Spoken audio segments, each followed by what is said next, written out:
I'm falling, and I don't know why. I'm falling, and I don't know where. Who am I? I'm falling through clouds. They're beautiful. A field comes into view. It's lime green and has blue horses. Some are running, some are eating, some are talking about the weather. They're all happy. On the far end of the field, I see a group of tanks storming towards the horses. Flashes from their barrels hurt my eyes. In seconds, the field is reduced to ash. Trees are on fire.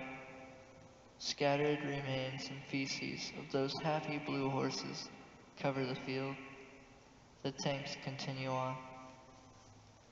I begin to cry, only because I didn't get the chance to say goodbye.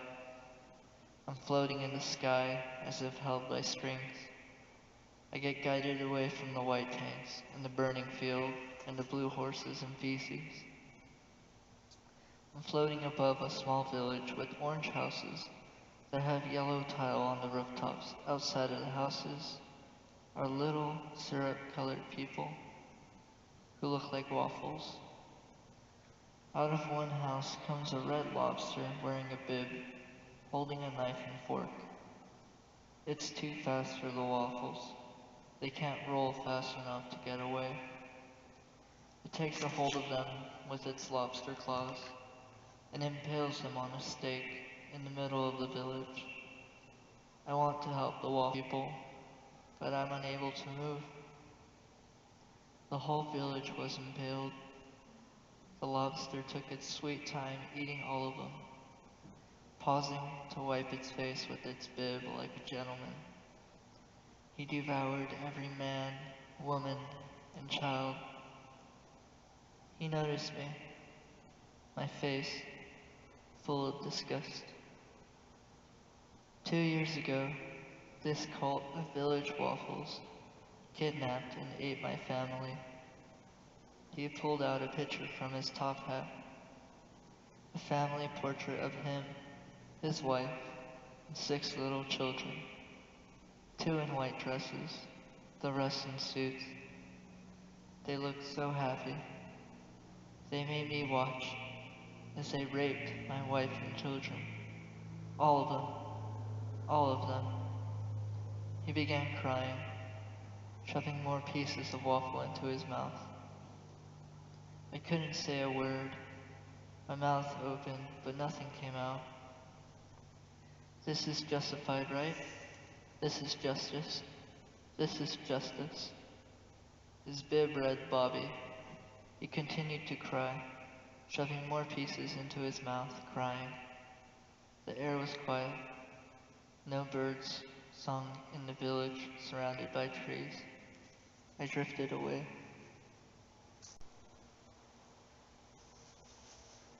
It gets hot. There's a volcano below me. A molten lava conpool. An occasional hiss as a gas bubble floats to the surface. A crowd of tall pink women, each flawless in appearance, each nude, appear at the edge. Pink men beside them, short and nude, stubby and fat, ugly and dirty, smelly and hairy, teeth rotten, toe and fingernails long, ugly in every aspect, jealousy as a virtue.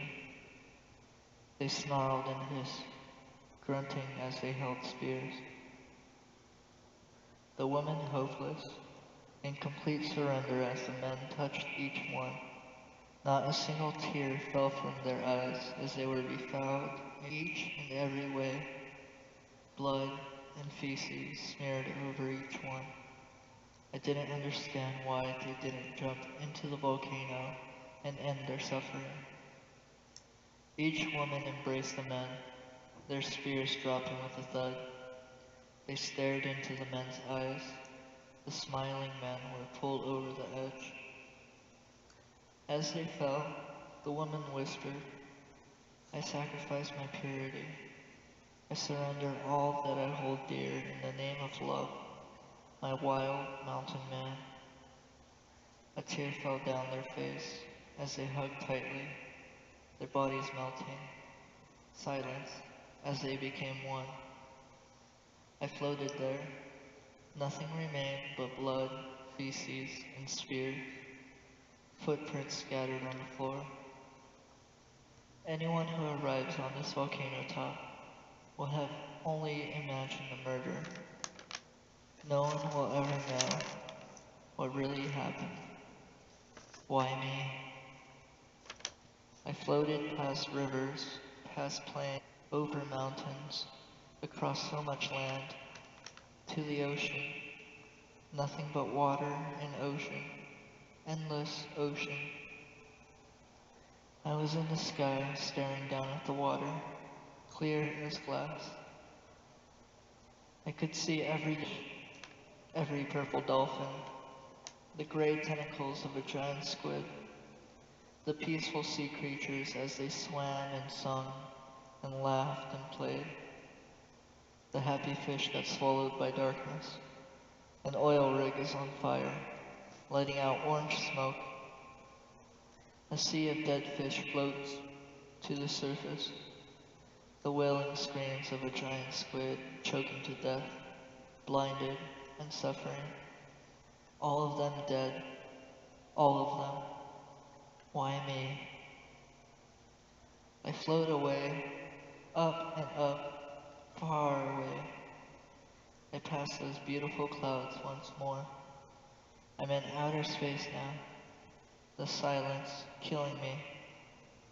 I think and think, pondering what I've just witnessed, and for what purpose.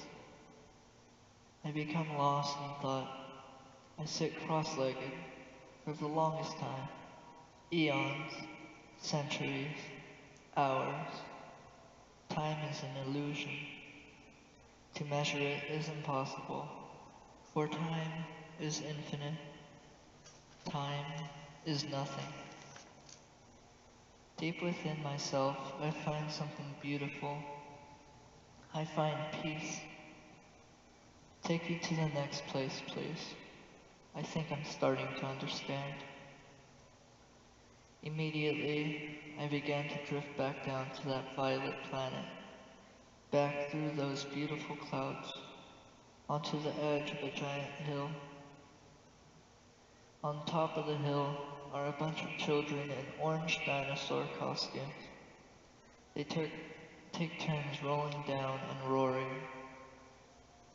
I was expecting something cruel to happen, but they continued to play. They continued to be happy. I sat there, just watching these kids play. They were having fun. What was I missing? What more was there? I can't figure it out. I sat there, meditating for hours, days, months. These children continued to play, continued to laugh and be happy. Always. They will always be happy. They will never know pain or sadness. They will never be lonely. It's so beautiful, so very beautiful. Once again I floated away. The sky became dark and rainy, but the rain never touched me. The open plains were filled with purple clouds, the rain, neon yellow dots falling across the orange landscape. A small red man and his blue dog were huddled in a nearby cave. A small green fire keeping them warm. The man pet his dog and smiled. Everything will be just fine, boy. The rain will let up by tomorrow. The dog barked in agreement. The man was happy, and so was the dog. I sat in the sky for months, years, but the two were always happy near that fire, inside the cave, as the rain poured. I drifted to the outskirts of a city filled with shining lights. It's dark outside, and the stars up above disappear in the lights of the city. A short old man tossed a sack over the railing of a bridge. A splash sounded in the night, and with that, I get away with another murder. He hobbled down a concrete pathway, where a woman with an axe stopped him as she plunged it in his stomach. He hit the floor with a grunt as she hacked away at his body, turning him into a pile of meat. Nothing more, nothing less. On the far end of the bridge, two lovers were holding each other while staring up at the stars. They were smiling, so happy with each other. They kissed and made love on a blanket. The beauty I have witnessed, the destruction, all of it, this journey, what does it mean? I suppose I'll figure it out eventually. And so my journey continues. There's a forest, stretches as far as the eye can see. A lush forest filled with animals and colorful birds. A boy and a girl, both dressed in black, are walking slowly through the trees. Both had black headbands on.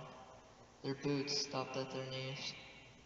They had wooden recurved bows and a back quiver of arrows. They moved along in silence, the pathway winding and twisting. They ducked behind a log, staring into the trees up above, waiting for something. Waiting. A rush of wind as a green and brown dragon perched on a tree. Leaves and branches crashing to the ground. The two became focused. Steady hands grabbed their bows and ducked down. The dragon glanced left and then right. The slits in its nose fluttered as it searched. The two hunters silently moved near the edge of the tree trunk. Slowly, slowly they reached behind. Slowly, slowly they pulled an arrow out, and slowly, calmly they aimed. In unison they shot.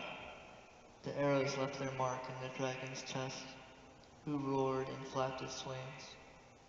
It fell to the floor with a thud. The two cautiously walked towards the dragon. Its body twitched. The girl pulled out another arrow and shot it in the neck. The dragon was dead. The two put their bows on their shoulder and grabbed the arms of the dragon. They began to drag it back through the winding path. Silence filled the air. The birds chirped.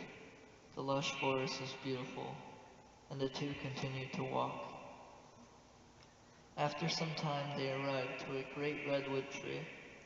They climbed a vine to the top and looked around the land.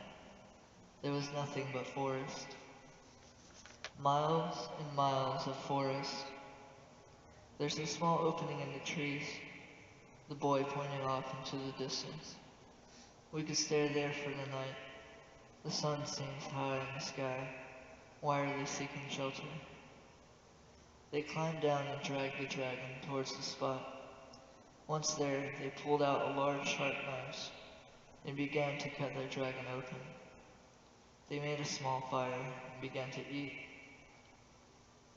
I began to float away, over mountains, over volcanoes and rivers, over valleys and plains I flew. I was over the ocean once more. I float there, the sun so far away, a dull light against the murky green sea. No warmth, just wind and quietness, the water still and calm. A walkway peaks above the surface.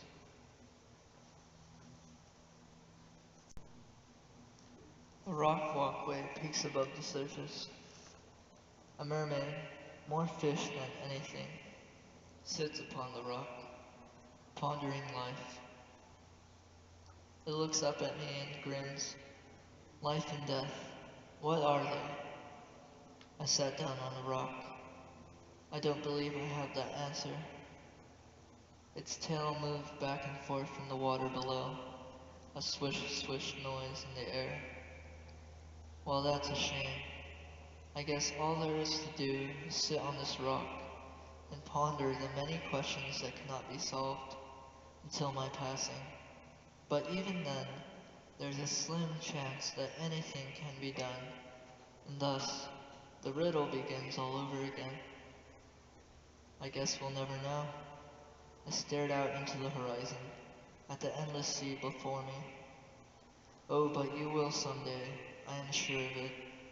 A smirk and another swish of its tail. I stared at the water below. I hope so.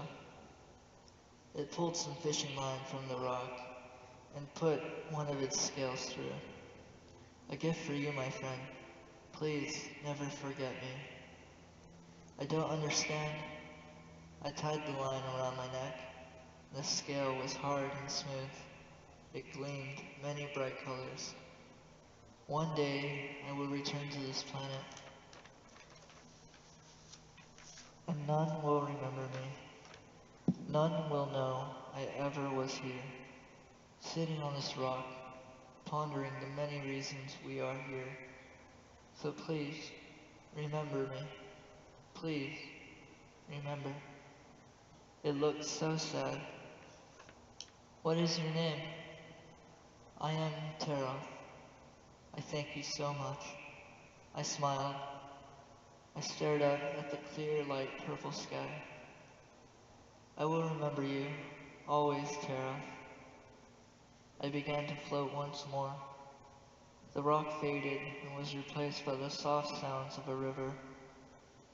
The river is large, but it flows at a slow pace. It winds as far as I can see. There are lush green trees on both sides. Little gray monkeys are at the riverbed. They drink the water slowly, but are pulled in by crocodiles. The air is humid as I pass a cloud of flies who are feasting on the carcass of a small elk. There's a swamp below me, the water almost a mix of blue and purple.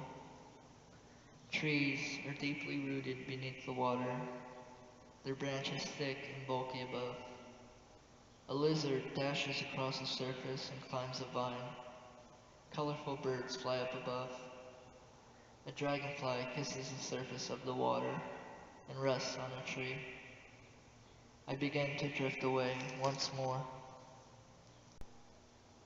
There is just so much to process, so much to take in. The world begins to tremble. The ground begins to crack and fall away into the vast ocean. A small island is sinking. The people begin to scream. They panic. The ocean around them is dangerous. The waves are enormous. Whirlpools scatter the coral, throwing them like sharp knives. The wind is heartbreaking. I want to help, to fly and take all of them, but I can only watch. I grasp Terra's scale and hope for the best. The people jump into the water and transform into beings that resemble Terra. They swim onward into the ocean. I am relieved that they are okay. Out of the depths comes a giant creature, too big to fathom. It towers far above, so far. I am but a speck to this being, this god of a creature. Massive ocean waves tumble into the distance as it rises. Its arms are massive, its fingernails sharp talons. Dragon wings on its back twitch as many creatures fall from them. Its face resembles that of an octopus, its two legs massive. A deep low growl fills the air as it begins to walk across the ocean, a single footstep covering miles. The destruction which follows is something no living being should witness. I watched as this being destroyed and ate every creature in its path. This creature that caused tsunamis to flood the land, who created gust storms and tornadoes with its wings, this creature of destruction. I watched as the planet was enveloped by ocean, as his being returned to the deepest depths and slept, as the world changed. I drifted far above into the cosmos, that small planet fading away into a landscape of darkness, the bright stars and multicolored galaxies filling my eyes. I sit and reflect on all that I have seen, everything. It seems like the quiet of the universe surrounds me, as if I am in a cocoon. I close my eyes and still see stars. I see life and death happening at the same time, and I am silent. I am silent and take it all in. Everything is for naught. What else is there to do? I sit and meditate. I sit for so long. I sit and ponder over everything I've seen, everything I haven't. A planet next to me burst and crumbled. The orange color it gave off faded into darkness. Dust and chunks of rock floated where it once was. The death of a planet and all of the beings that inhabited it, all of them perished before my eyes. Why so much destruction? Why me? I drift onwards, the universe vast and endless. I become consumed by the silence. I become sad, so sad. I head to the nearest planet. It is a gray planet, no color at all. I pick up a blade of grass. I want to create. I want it to be lovely. The ground begins to pulse with a variety of vibrant colors. The blade of grass turns red. Standing in the middle of a canyon, the sky a light velvet color. Bright orange clouds sail through the sky. A light wind dancing through the green and yellow polka-dotted trees. A few birds soared through the open field and landed on a tree stump near me. I smile. The beauty of a once plain and desolate world now shines with beauty. A group of multicolored people approach me. They are all different colors. Some are blue with yellow stripes. Some are orange, black, and white like a tiger. Some rainbow colored. They are all covered in fur and look like giant cat people. I smile, proud of my colorful work. What have you done to us? An old cat person whose hazeled eyes gleam back at my own. I have given you all color. Don't you love it? Teroth, guide me. So it was you? A purple and green striped woman yelled from the back. How could you? A young green cat from the front yelled, tears falling down her furry face. I meant no harm. Honest. I put my hands up in a surrender. A buff purple cat approached me. I am Fern, the leader of the Meowrites. This color is not who we are. This color is horrid. Our beautiful planet is now hideous. Please, change it back. I don't know how. You must. Please, I beg you. Fern fell to his knees, sobbing. Gray. Gray. I can try. In my mind, I pictured the world as it was before I came. The world's color drained. All of the cat's color sank and disappeared. The world became as it was. Thank you so much. The cat people cheered. I'm sorry I caused you so much trouble. Fern put his paw on my shoulder. It was out of good intentions. Thank you, my friend.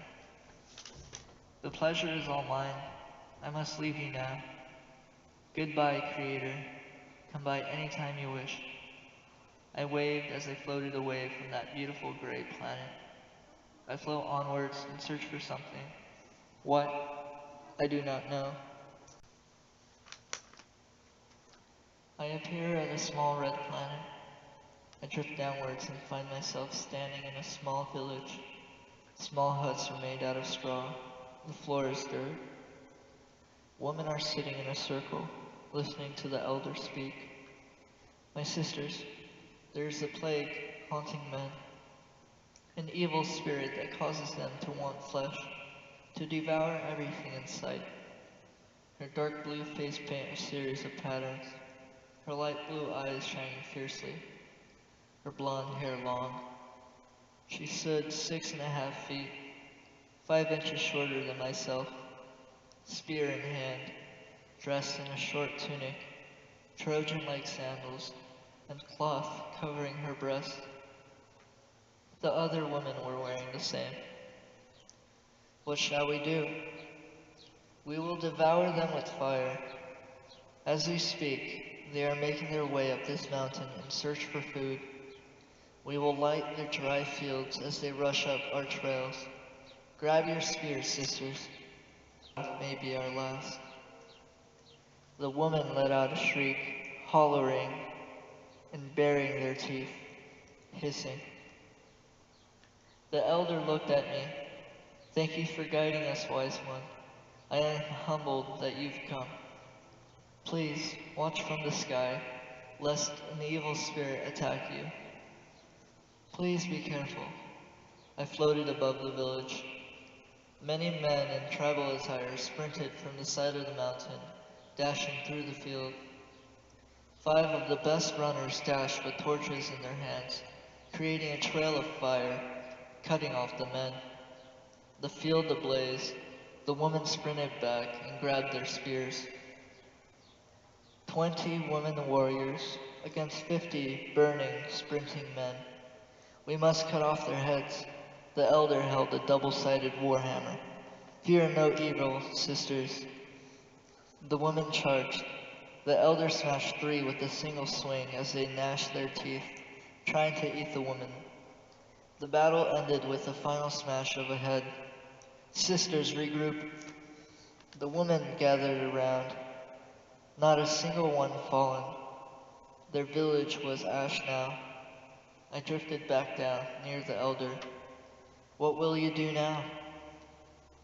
I suppose we will relocate and rebuild, lest the evil spirits haunt this land. Thank you for your blessing, wise one.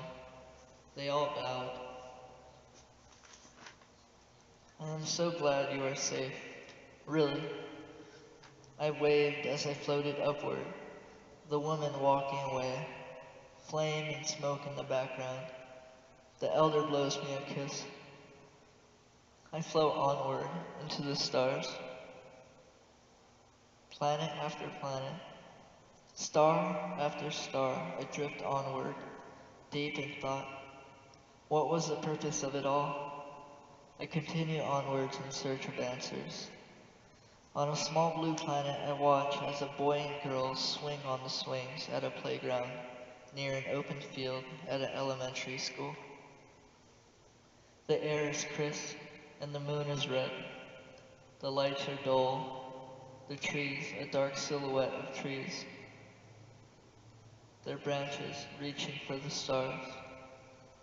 Willow trees dancing in the breeze. A few stars shine in the sky. What else is there? The wood chips scatter as they begin to stop. Where is there? The girl's shoes paused, the silence growing.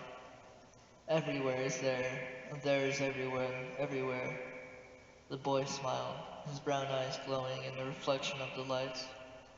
And life continues to roll on, and people die, and people get born. Everything will be alright. They began to laugh, and continued to swing. I sat there, in the sky above, watching as they talked about life with such hope and wonder. I floated onwards, past stars and suns, until I grew lonely. Lonely at the thought that I shall live on, and they will come to pass. What will I do when there is nothing left? I return to a small planet, a beautiful blank page. There is nothing but a cold, desolate land of rock, a lump floating in space. I begin to create once more. Vast oceans for Teroth, lush rainforests, plains, deserts, mountains, volcanoes, all that I have seen, the many lands and beauty of nature I create, an atmosphere and life, so many creatures, mammals, lizards, all of them. I create humans, beautiful creatures. They are my children.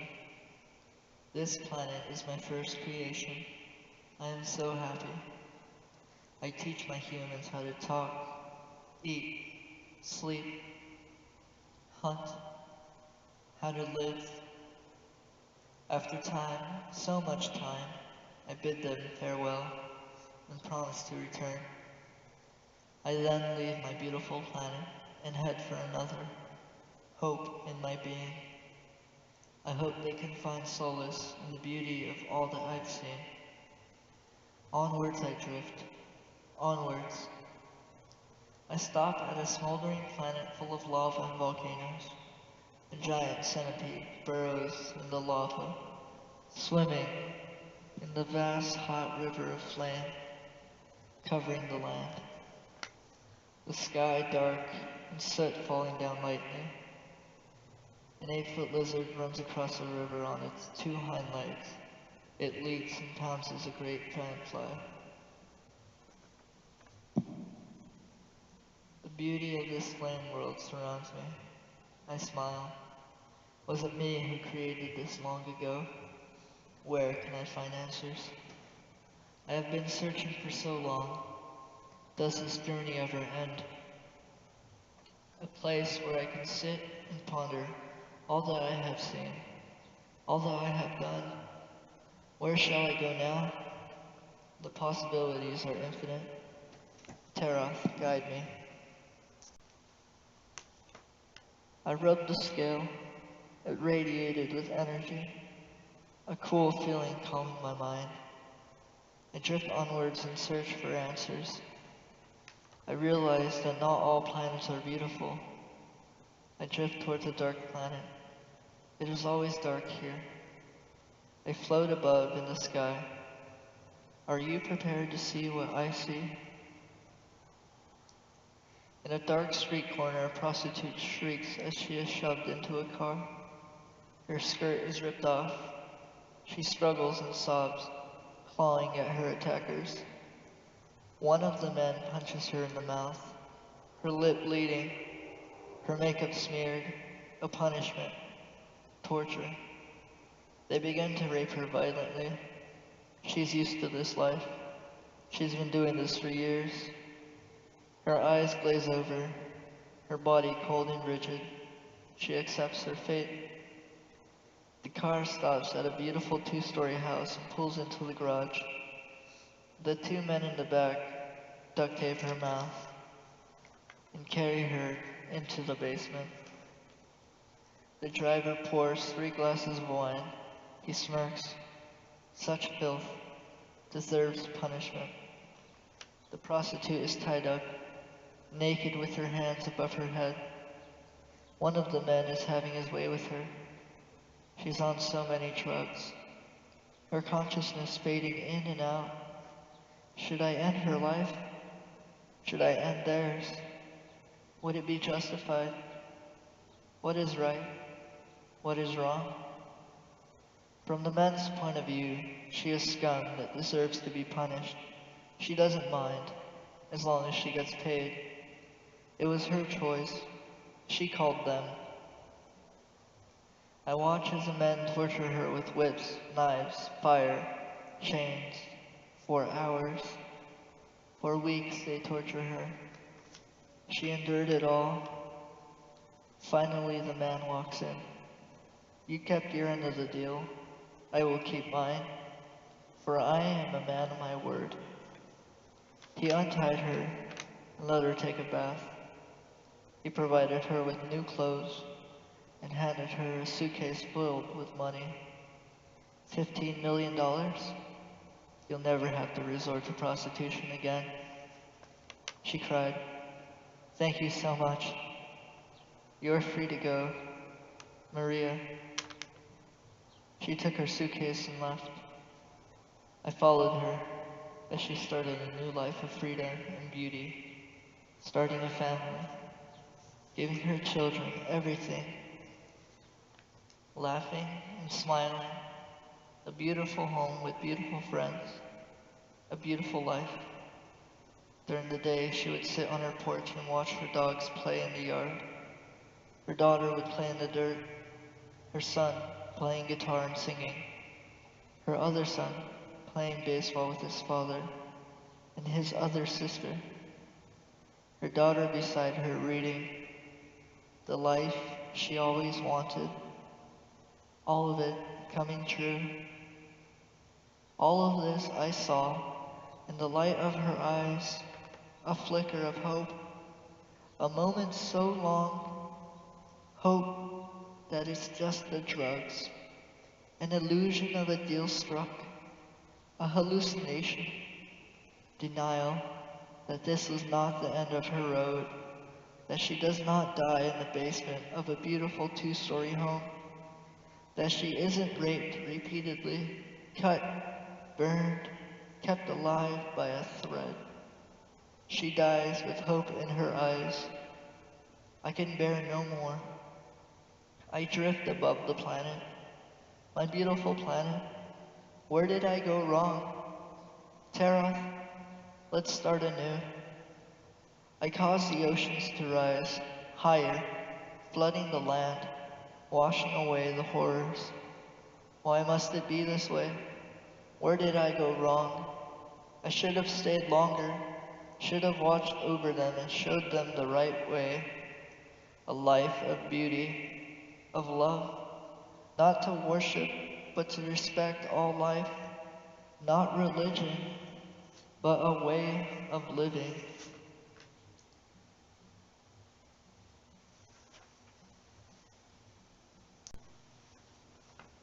I spend so much of my being to create humans again.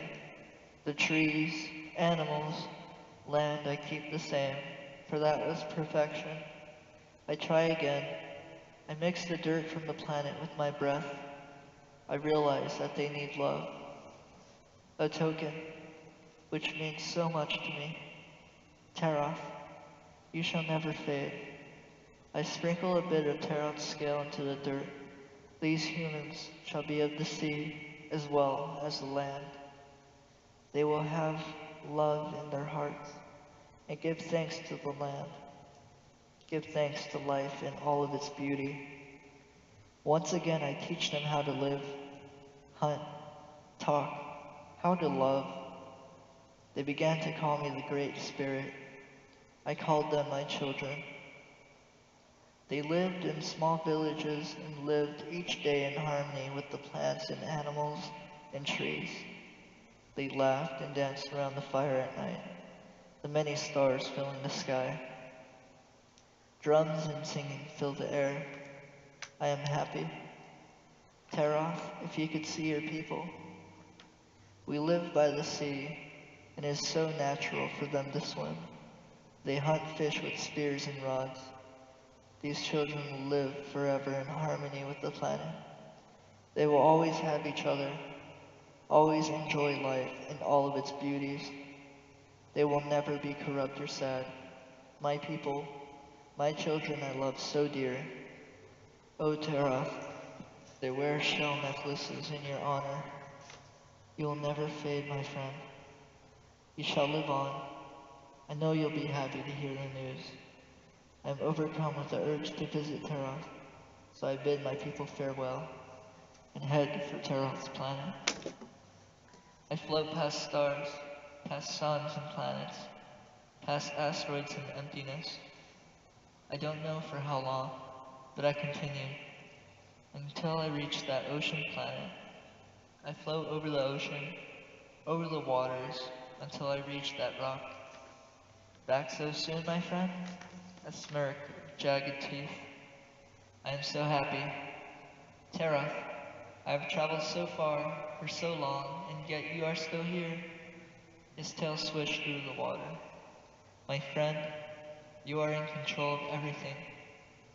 Forward, backward, short, long, none of these rules apply to you.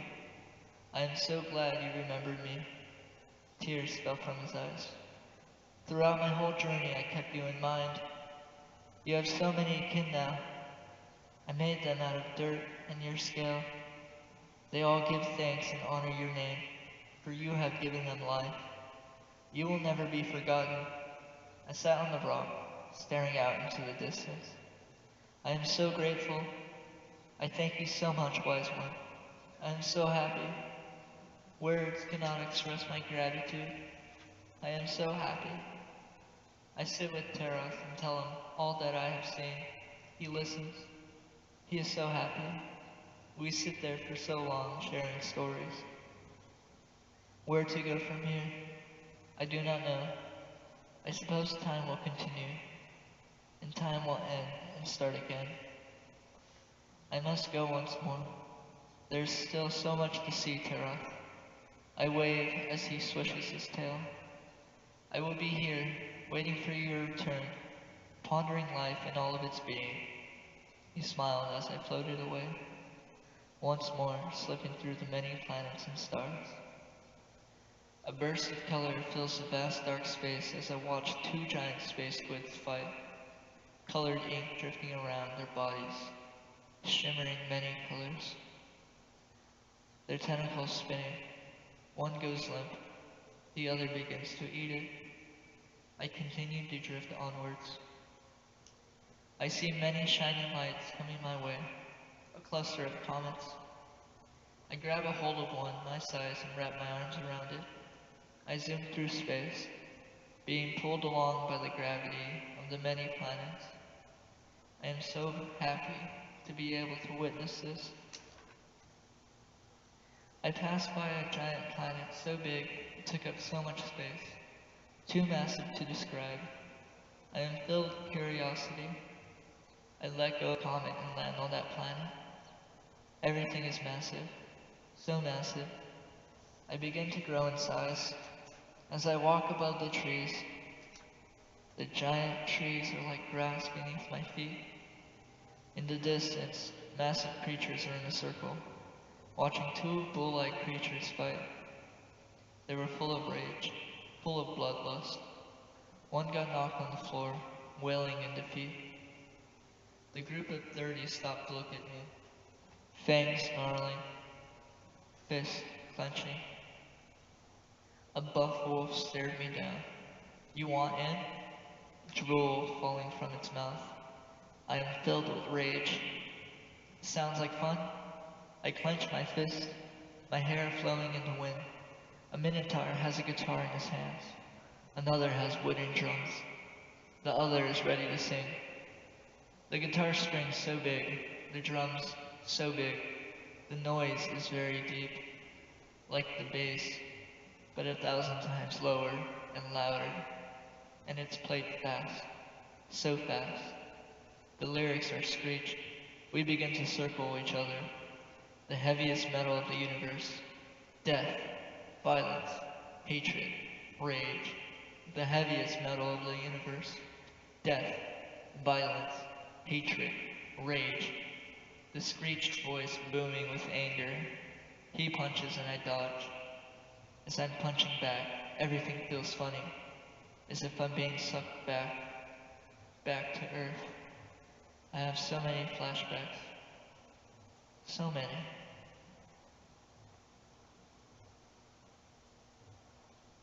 I don't know if it was real or not. I have so many flashbacks from when I was in a coma.